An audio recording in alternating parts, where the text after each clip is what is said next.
Epik Mellon podcast, conversations with the real humans behind broadband networks, cybersecurity, and the future of communications. Brought to you by QA Cafe. Hi, everyone. Welcome to another episode of the Epik Mellon podcast. This time, I'm in Thailand, which is crazy. It's the first time since before COVID that I've been to Asia. Wow. Yeah. So And it's ironic you don't have a tie on and we're in Thailand. I've been waiting 20 years to use really that. been Yeah, saving that sorry. for just now. Yeah, sorry. I'm proud of you. That makes me happy. It's the only one I have. I used it up already. I'm here with Ken Pyle, who is now the marketing director for the Broadband Forum. But you have way more gigs than that. I mean, keep a job or something. I don't know what it means. No, not like, at the same time, right? Yeah. But we'll talk about that. First, the usual stuff. The Epik Mellon podcast is entirely funded by my employers at QA Cafe. Naturally, my opinions expressed on this show do not reflect those of QA Cafe or its ownership. On the other hand, works for the Broadband Forum, and we're here right now, so he's totally on his own. Whatever I say certainly will not reflect the Broadband Forum because or reflect pretty much anything in common sense. So yeah. You heard it here first, Craig. Yeah. QA Cafe are my employers. We make three great products for the industry. Those are CD Router, the industry standard test platform for broadband CPE. Reason why I come to places like this. CloudShark, which is the way to make network packet captures useful to your cybersecurity teams by being able to share and work with them together. And Passport, which is the our interoperability and connectivity test platform for IoT and smart home devices. That's the super short version rather than my long version. Well, I always wondered that you do that so well, that intro. I thought you might have had it pre-recorded. But it's definitely written down. Okay. And I got practice. I get my base radio voice down, right? Okay. You can find more about those things at www.qacafe.com. Sounds pretty good, right? So yeah, Ken, you just started as the marketing director yesterday, literally yesterday. Yeah. So you were flying here, not being the marketing director. Yeah, exactly. I wondered how I'd get in with the visa and stuff. Literally, yeah. So you're familiar with the format of my show a little bit, like of most of us in technology. I wouldn't say most of us. Many of us in technology didn't get there on purpose, right? So what's your story? How did it? Well, actually, I kind of did get there on purpose, and I won't go back that far, but I'm going to go back that far. In high school, I took a soldering class, and the first job I had, I ran into this little company, it's a 20-person company. It was called Tomco. They're making equipment for the cable industry. Oh, nice. Yeah. And I said, you guys have a job? Who should I talk to? And Tom said, I'll look at your resume. And, and turns out they made really niche equipment for a lot of different manufacturers names you've probably never heard of: Scientific Atlanta, Gerald, RCA. Yeah. And so it was a great experience. First 5 years of my career. So that's super interesting because like the flip side of the people like me or other people that I've had on the show is they start off not in tech and then get into tech. But I've had the great many other people who have gone the other way, where it's like you start off being hardcore in engineering and then you end up in marketing. That's kind of right. It's a downward slope. Where did we go wrong? Yeah. Well, but your background, you've done some interesting things. It sounds like. Well, so and this has come up before, so this is not a revelation to anybody. I have a philosophy degree, and during my time in college, I was CS for a while, and I worked for the UNH Interoperability Lab. Oh, okay. Hence why you were in Dover. Right. Wonderful exactly. city. Yeah. Or town, I should say. Yeah. No, it's very nice there. Yeah. And so I've always been, I ended up learning more there than I ever did in any classroom. Oh, yeah. Yeah, exactly. Yeah. And that's here I am now. And it's funny because I was talking about how next year is the 20th anniversary of the protocol that we work on, TR69, right? And it got me thinking about how it is that I ended up sitting in this chair right now, right? And it's simply because one day, Matt Langlois, who now works with me at QA Cafe, was my boss at the IOL. And he was like, oh, you should come to a Broadband Forum at least one time, right? because other people went, and they were Yeah. mostly focused on like DSL testing at the time and everything. So I was there, and there was enough of us in the room, in the what was then the testing and interop group, right? They were all talking about stuff. I didn't need to be there. It was just an experience, right? So I walk out, go in the next room, and they were talking about testing TR69 like as I walked in. Yeah. So I sat there for a minute, and it was like one of those things where you're like, at any moment I could say something. Do I have the willpower to do it? Right? And I was like, hey, have you guys thought about doing plug fests? Right? And they're like, oh, what's that? Right? And we had a conversation about it, and that's it. Wow. Now here I am. And that was 20 years ago. And that was at the Interoperability Lab Yeah. with a plug fest, which they Yeah. still happen right now. Yeah. USB Well, yeah, and- because we just did the USB one. Yeah.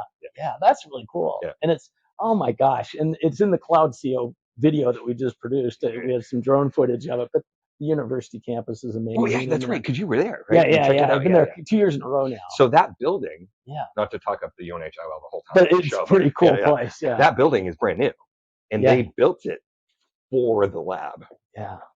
Because the lab makes enough money teaching students and getting fees Yeah. for service. Oh, it's such a great opportunity for students.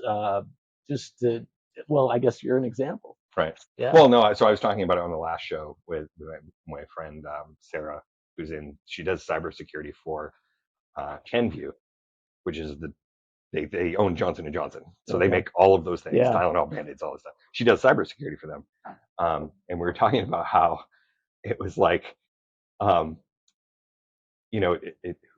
it's the IWell will hire anybody. Mm-hmm. I was saying it as a joke, but it's Right. true, right? Because anyone can learn networking. Yeah. Anyone can learn networking, right?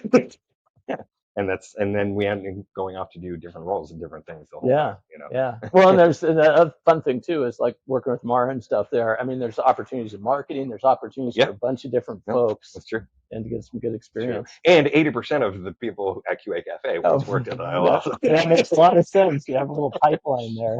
It's IOL West. Yeah, that's funny.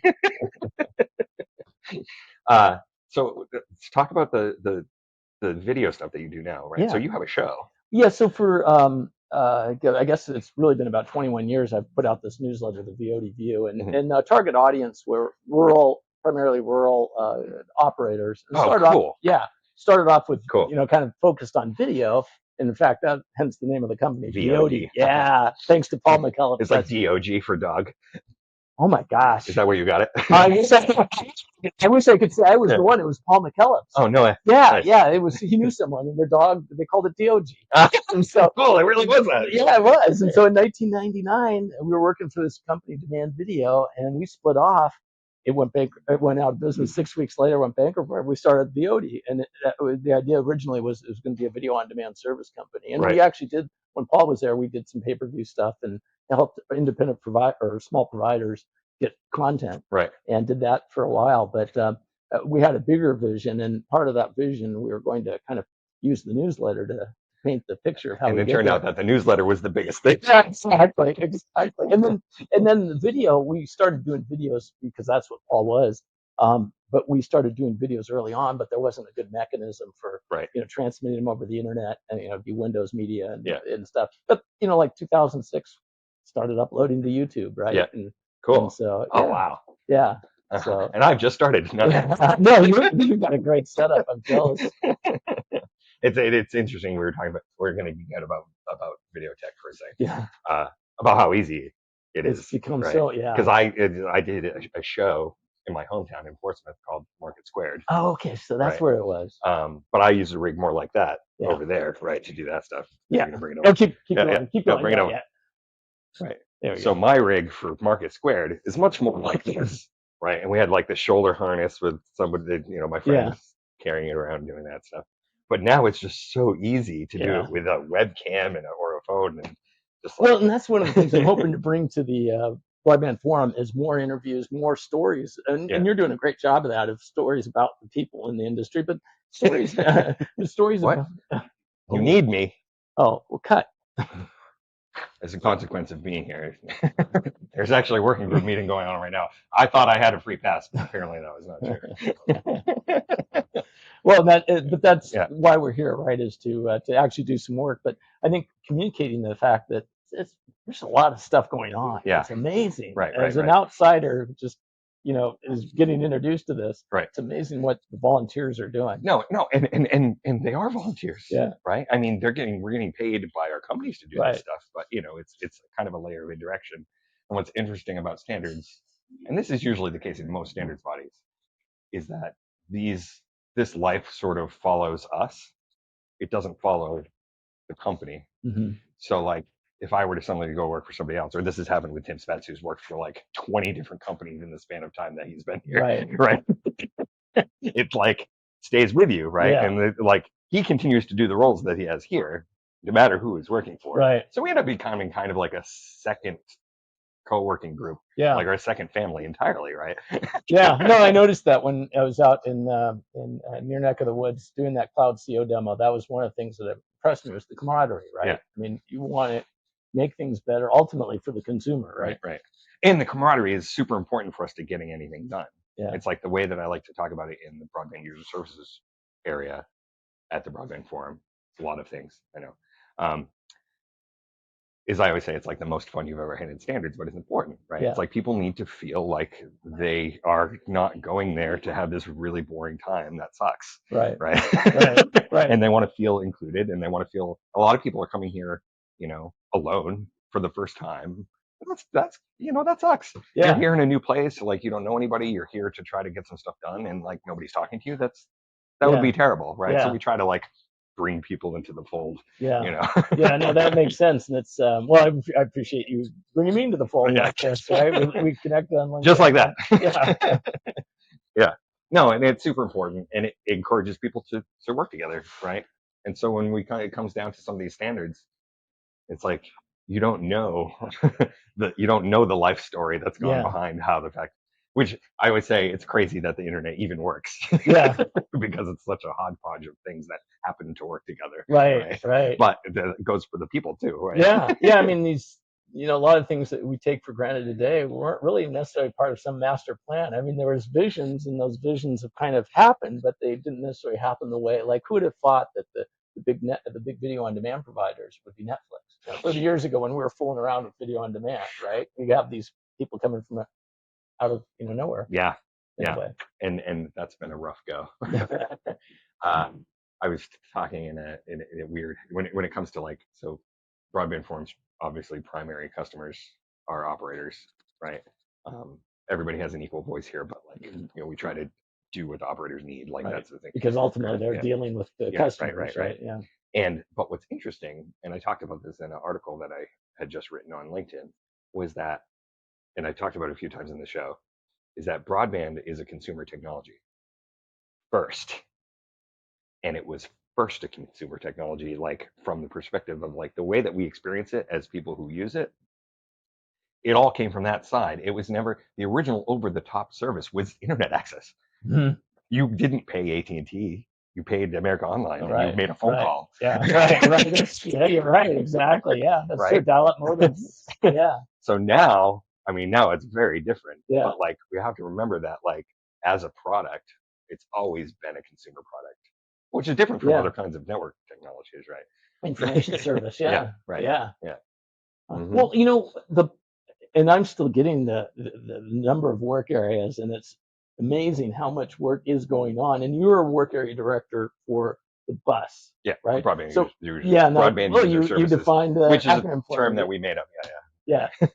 But why don't you talk a little bit about what that means? Just high level. Well, so and people on the show have heard this before, but it's actually sometimes I gloss over it, so it's probably better. Yeah, and we can always cut this segment out and put it on the Broadband Forum's website.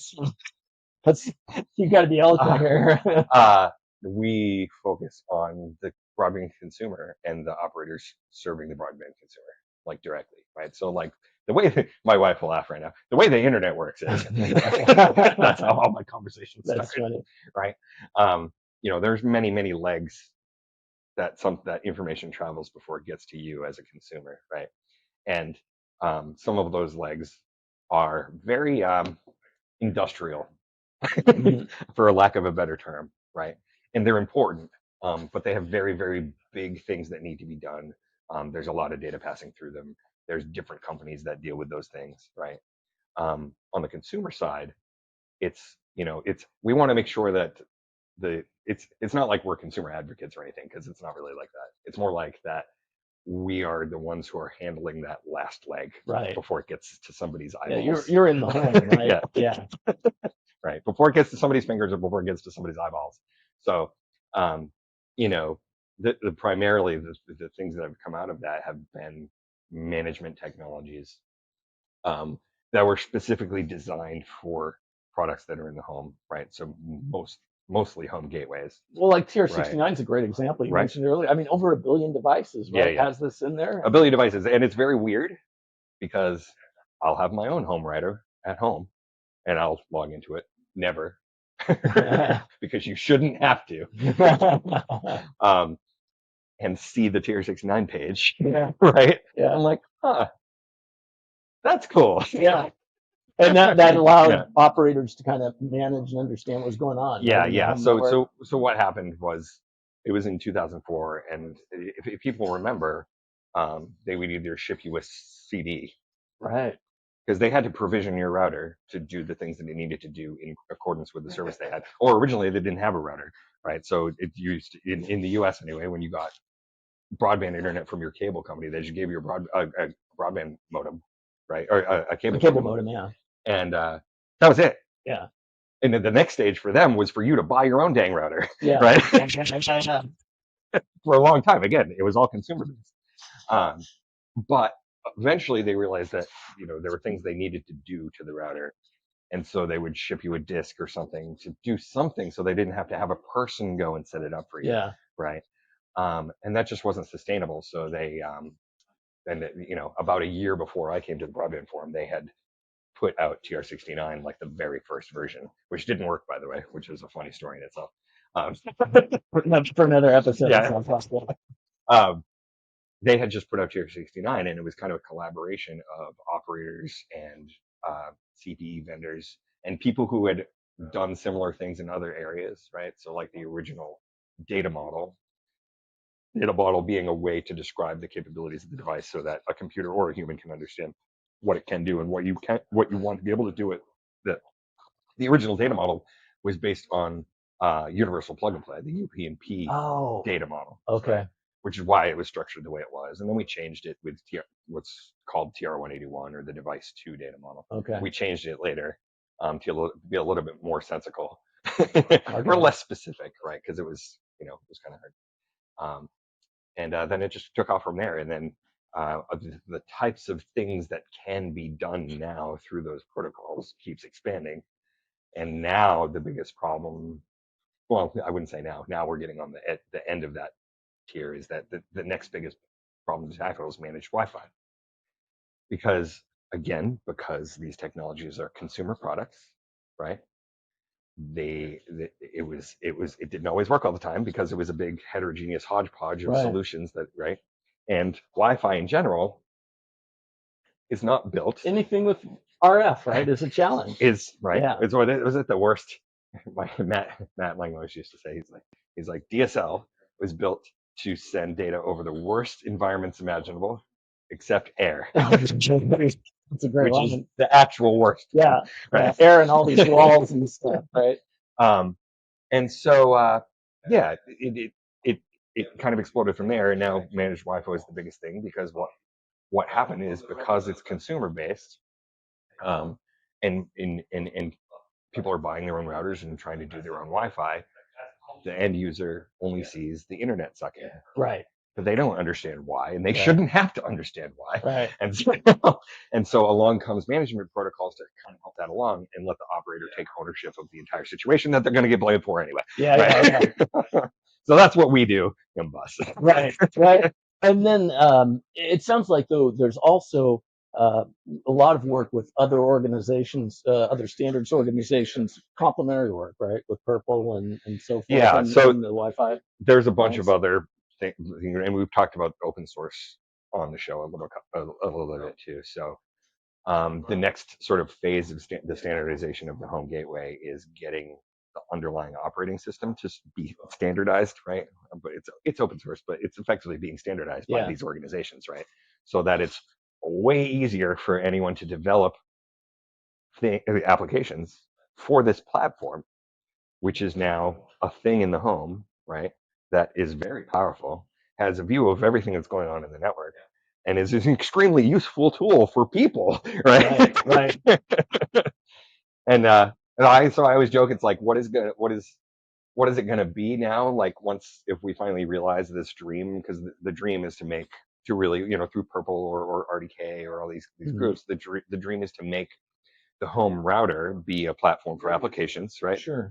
Most of those applications will have something to do with the fact that it is also a networking device, but not necessarily the case, right? Because it's a really powerful computing platform that's in your house, right? Could run smart home stuff.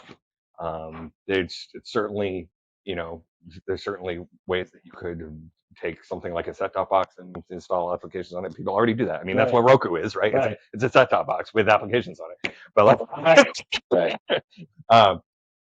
that device is like, it's really the hub of your home. And after COVID, we know that broadband is like water, right? It's like the most important utility. Right, exactly.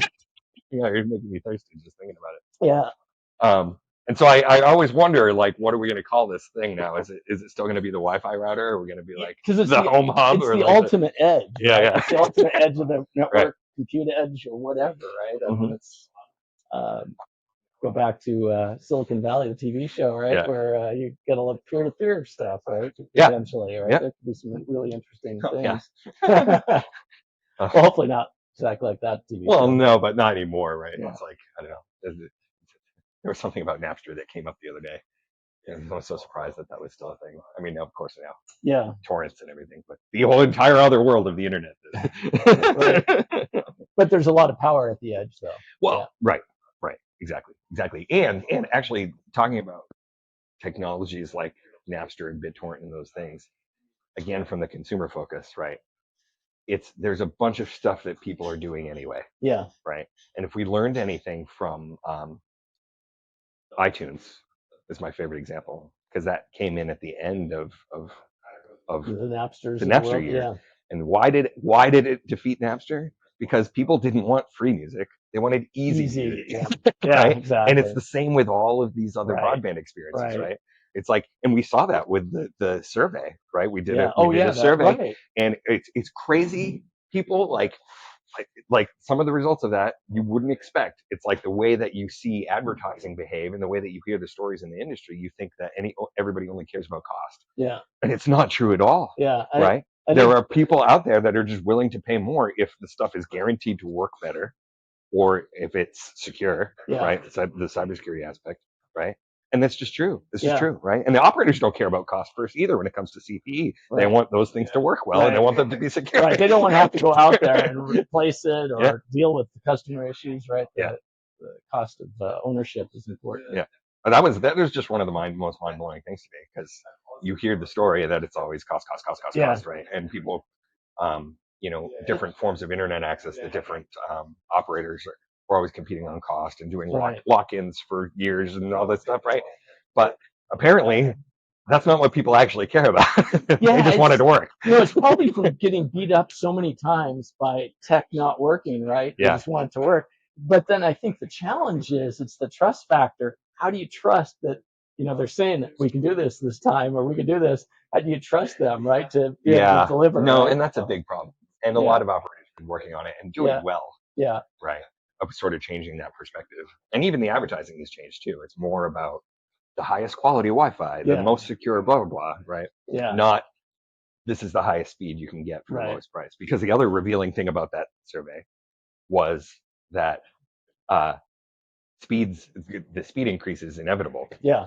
But the operators aren't making more money off of it. They're making less money off of it, right? Well, and that's, I think, that kind of is the new positioning of the Broadband Forum in terms of being services led. Right? Yeah. Right. Exactly. And that, I think, resonates well with that message of, hey, we need to, No, and it's funny because I feel like we're prophets sometimes, right? They're like, you have to listen, or like the crazy scientists before the big disaster. Right. You have to listen to us. I think a lot of service providers are coming around to that, but it's a challenge, though. Yeah. It's hard to see the selling point. Like one of the biggest hurdles they said was just getting their infrastructure and their salespeople to understand what this is and be able to offer it, and have it part of their workload Right. to offer end users a security service or a Wi-Fi service and stuff like that. Stop, I get it. You can't take the people out of the system. Right. Those are the subject of this whole show. Right. Exactly. Ultimately, that's what this is all about. Right? Yeah. It's about connecting people. Yeah. The trust thing, it reminds me of yesterday. Everything's impressed me. There's so many darn smart people here. Yesterday at the opening session of the town hall, trust came up in terms of like security. But I think that probably plays hand in hand with a lot of the bus stuff. Well, because who's responsible for it? Right? Yeah, exactly. Who's responsible for it? And it's like you said, it's like, where were the results of that? There was another survey or something where they were saying that people don't trust, they don't trust Facebook and Amazon and stuff to secure their stuff. But they do trust their operator to do it. Yeah. Or they expect them to already do it. Right, exactly. So kind of a must-have. Yeah. Right. Which is really not what I would have expected. Well, it was interesting the comment that was made about you wouldn't sell a car without locks. Yeah. I know, but I mean, again, it's really hard to translate technology to the consumer. Right, exactly. Right. Yeah. And it's hard to explain. And I think of ways that I would try to market this, right? It's really hard to explain to people that, yes, it would be cool if you just paid us an extra $5 a month so that we can offer you this cybersecurity service. Right.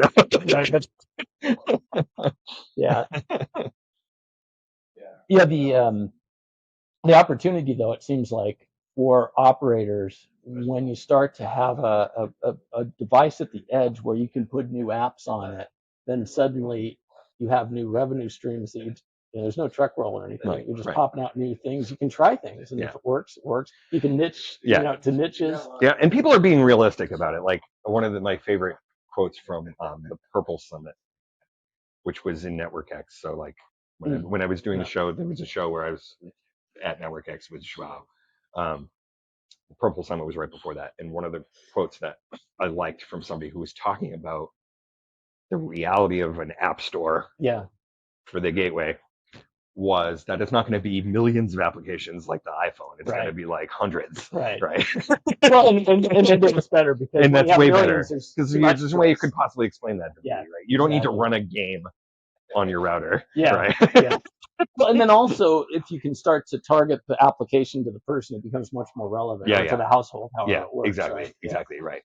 Because some people want different kinds of controls. And, I mean, it's the same thing. It's like TV, right? You have thousands of channels now, but you still end up watching the same 15 or whatever. That's true. 1.5, right? Or watching the same movie every year at the same time.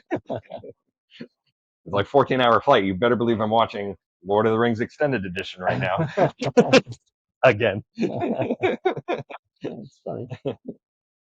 What do you think so far? Well, like I said, I'm overwhelmed. No, just the camaraderie, but the intelligence in the room, but also people are very humble, right? It's not like they're saying they're intelligent or anything, but my gosh, it's a bunch of and the experience that they bring, right, in actual applications and and so it's something. Craig, we did a video as part of the Cloud CO demo, and he invited people participate. Just even if you can't contribute, participate. The base events, the educational events. I'm really excited about that because there's, again, with the folks that are here and tapping into their knowledge, and the folks that aren't here, who they represent. There's a lot of opportunity to bring different perspectives. So base is like a series of events that Broadband Forum does. It's like a different series that is almost like a different level. So like we end up talking about the nitty gritty of protocols all the time, right? This is more like translating that stuff to the general populace, but not the general populace, but like the industry. Yeah, the industry, right? It takes it kind of the next level. Yeah. And that's what I'm kind of excited about, how I can do videos for the Broadband Forum that translate into maybe kind of mini-based type things, right? And we've done that before, where we've done post-session interviews and stuff like that, to kind of for those people who missed it or whatever. Yeah. No, and it's hard because it's like eventually you start telling the same story and over again. And I remembered that that's okay, but Yeah. but having small clips that we can use. Yeah. No, it's it's there's always some insight, and if there's a couple sound bites that you pull out and learn something, and that's Right, great. right. I mean, Talk about yeah. people being humble. Another one of my favorite quotes from Bjorn from Domos, who's a Broadband Forum member. Okay, They yeah. do all the latency stuff. Right. When he was on the show, he said that his experience in standards was that he was like, I've never met the nicest people that could be so critical. He was like, and it was all good feedback, but wow, you got to be ready for that. Well, and I'm still trying to get my head wrapped around all this, the way the processes work and stuff. But it seems like a lot of it happens on a regular basis with calls. But then you also have a lot of online tools where you can edit online and so forth. And that's changed over time, right? Yeah. I was talking to my CTO of QA Cafe, Tim Winters. He goes to the ITF, which is an order of magnitude bigger than the Broadband Forum. Yeah. And he was talking about how standards have changed as the tools have changed. Oh, okay, right? interesting. And now more people are thinking about things in a more agile way. Maybe we can just have a conversation on a wiki page that's a little bit faster. Yeah. Right. Yeah. And that's good because it's translated into things being faster for standards in general, because people want that. And when they want that, they have turned to open source because they consider it to be faster. Right. But as we've said on many times on the show, it's like that's a catch-22. Yeah. Right. Yeah. Because you need both. Yeah. Right. Well, and then the involvement with certified labs like the IOL and the others that. Right. Oh, so that's the third leg, right? I always said the triangle is testing, open source, and standards. Right? There you go. Successful technologies will always have. I had not heard that triangle before, so that's why I wanted to interview you, because you would teach me. So yeah, but that's an important thing, right? I'm just I'm so impressed with what I've seen at the University of New Hampshire's interoperability lab and Lincoln and the folks there, just the way they conduct their business. No, it's really great, and it's interesting that they have to they have that business model while simultaneously having to deal with the fact that their employee turnover is once every year. They lose a quarter of them. Right. Because they all graduate. Right. Yeah, except for a couple of the Peter Pans. That's true. Right? Yeah. They do. Those Peter Pans do stick around to do other things later. But I could see why you'd never want to leave there, right? It's nice. Beautiful. It's pretty nice there. Yeah. Actually, Lincoln's right there. Oh no, Lincoln, we broke it. Come here. No. We were talking about Lincoln so much on this show that I'm supposed to make him into this mythology. Yeah. That he's not actually real. So he hasn't been on the show yet? No. Oh my gosh. Well, just that's funny. So these microphones hopefully aren't picking up the people behind us because they're pretty good microphones. But for those of you who are watching the video, there's an entire group, or not watching the video, there's an entire group of people behind us because it's break time at the Broadband Forum right now. And so Lincoln's one of them. Daniel is another person who's always in the background of the show whenever I'm done at the Broadband Forum, but he's never actually been on camera. There he is. That's hilarious. Yeah. It's fun. That's part of why I do this. Yeah. Because we got to keep it fun. Yeah, no, it's great. And I mean, because standards themselves could be pretty darn boring, but they're very important. Yeah. But it's the human connection that matters, right? Yeah. And that's people are forming lifelong friendships and moving the industry forward. Yeah. I mean, you look back to the early days of DSL and cable, and I think cable had, I actually wrote an article about it 2003, I think, from the San Francisco Bay to the Tampa Bay, because I set up my mom with DSL modem, and it was a 2 or 3 week process. Right. Went to my father-in-law's in Tampa Bay, did it that same Saturday, and he didn't even have cable service. Oh, wow. He was in an MDU. I was amazed. This was 20 years ago. Yeah. Yeah. Wow. Even 20 years ago. Yeah. No. You were able to do it in a day? That's and I think it gave cable, I think that was their advantage. Yeah. Was just they could get them out faster. Well, they were everywhere. And that's why they were the first experience of what Broadband Forum, they were the first experience of what broadband means to people. Yeah. Right. And the inventor of the cable modem, who lives in Boston. Oh yeah, nearby. Roosevelt. yeah, Roosevelt. Yeah, from I forgot the name of the company. One of but, the Deck bought it though, I think. Right? Deck Yeah. bought his company. Yeah. Yeah. But now he's up there just doing whatever he wants. Yeah. Right? Yeah. So anyway, he's a great guy. We digress. Yeah. Sorry. Meeting him was totally wild. That's pretty cool. But one of the things that kind of struck me about the way he talked about cable, basically, what is it? Packet cable or data? DOCSIS. Yeah. What eventually became DOCSIS. Yeah, right? And, because initially it was all proprietary. Yeah. Zenith had one. And, Right. Land City. Oh, I think it was Land City. Oh yeah. Just came to that was an entire that invention was from an entire industry, right? And you can't take the people out of the system. So what struck me about the way that he talked is that he considered cable broadband to be synonymous with broadband. Yeah. So when they say broadband, especially in the US, right? Yeah. When they say broadband, a lot of people are saying cable. Yeah. Right. Interesting. Well, I mean, they it was not anymore, obviously. Yeah, right. It's all changed, exactly. It was. It's really fun going back there. I think last year, involved in IEEE Silicon Valley history, we actually had Metcalf and some of the other folks. Oh yeah. Okay. In a interview talking or a webinar talking about their early development of Ethernet, like in 1972 or 73 or whatever it was.